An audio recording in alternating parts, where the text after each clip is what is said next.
Прывітанне! Сёння я хачу падзяліцца з вамі сваім досведам вывучэння моў.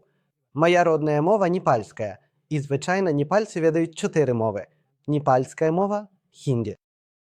Англійскую і урду звычайна ўсе ведаюць. Непальская мова і мова дыйдзі. Паколькі ў непальскай мове выкарыстоўваецца дыванагары, непальцы звычайна ўмеюць чытаць і пісаць на хіндзі і непальскай, а таксама разумеюць урду на слых. Але ў урду выкарыстоўваецца іншая сістэма пісьма. Таму для чытання і пісьма трэба асобна вучыцца. Каб чытаць і пісаць, патрэбна асобная падрыхтоўка. А колькі ў хіндзі няма такіх вялікіх адрозненняў, большасць непальцаў таксама разумеюць урду. Непальцы звычайна разумеюць 4 мовы: непальскую, хіндзі, англійскую і урду. Я пачаў вывучаць карэйскую мову для замежнай працы з 2013 года.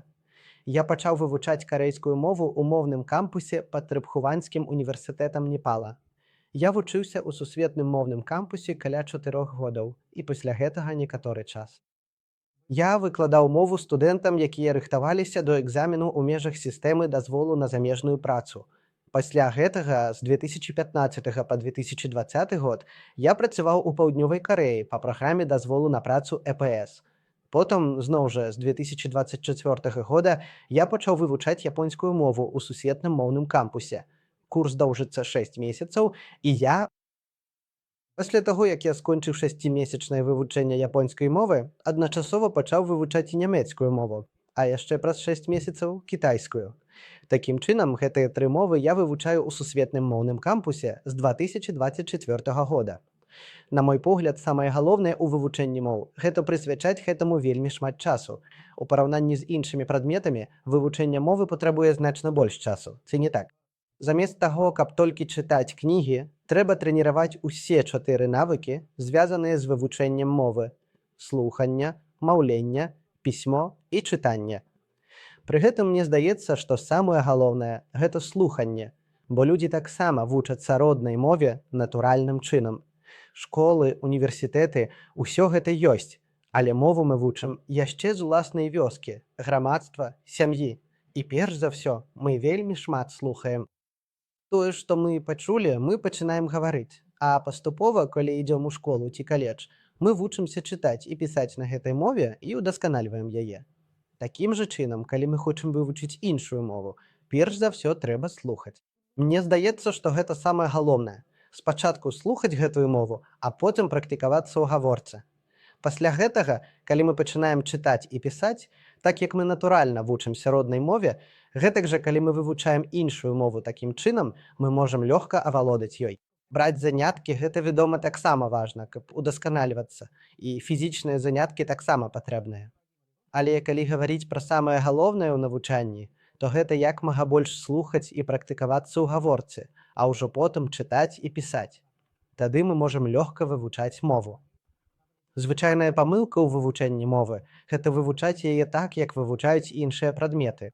Замест таго, как толькі карыстацца падручнікамі і самастойна складаць сказы, значна хутчэй і натуральней можна вывучыць мову, калі спачатку шмат слухаць і імітаваць пачутае. Таму цяпер для вывучэння мовы на YouTube даступна шмат матэрыялаў. Для базавых ведаў мы павінны спачатку вывучыць граматыку і лексіку на 2 мовах: на той, якую хочам вывучыць, і на сваёй роднай, або той, якой добра валодаем. Можам вывучыць.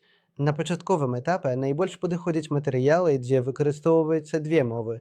Калі пачынаць з нуля, то лепш, каб тлумачэнні былі на роднай або добра вядомай мове, каб усё было зразумела. Гэта можа даць добры вынік. Калі дасягнеш крыху больш высокага ўзроўню, то найбольш эфектыўна слухаць матэрыялы на той мове, якую хочаш вывучыць. Для эфектыўнага навучання важна не проста слухаць з нуля, а разумець тое, што чуеш. Так навучанне становіцца значна больш плённым. Для гэтага вельмі карысна выкарыстоўваць пашырэнне Language Reactor для браузера Chrome. З яго дапамогай мы можам глядзець відэа з субтытрамі. Мы можам глядзець субтытры на 2 мовах адначасова. Калі з'явіцца слова, якое табе невядомае, можна адным клікам адкрыць слоўнік і паглядзець яго тлумачэнне на сваёй мове разам з прыкладнымі сказамі. Яшчэ адна важная функцыя.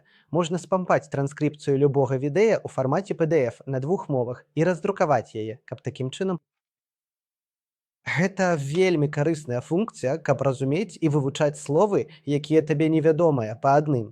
Такім чынам, я ўжо 2 годы вучу японскую, нямецкую і кітайскую мовы ў сусветнамоўным кампусе, а таксама вывучаю нямецкую ў Гёте-інстытуце ў Катманду. Неўзабаве я планую паехаць у Японію, працаваць вадзіцелем грузавіка па праграме замежнай занятасці. Я збіраюся паехаць і на маім YouTube-канале, старонцы ў Facebook і Instagram вы зможаце паглядзець відэа пра вывучэнне моў, падарожжы, а таксама інфармацыйныя ролікі пра кіраванне аўтамабілем у Японіі. Паколькі я цікаўлюся вывучэннем моў, гэтае відэа я агучваю і дублюю з дапамогай штучнага інтэлекту на розных мовах, якія я ведаю, і на тых, якія хачу вывучыць у будучыні. Калі ласка, паглядзіце гэтае відэа і пакіньце свае парады, заўвагі і водгукі, а таксама сачыце за наступнымі відэа. Дзякуй!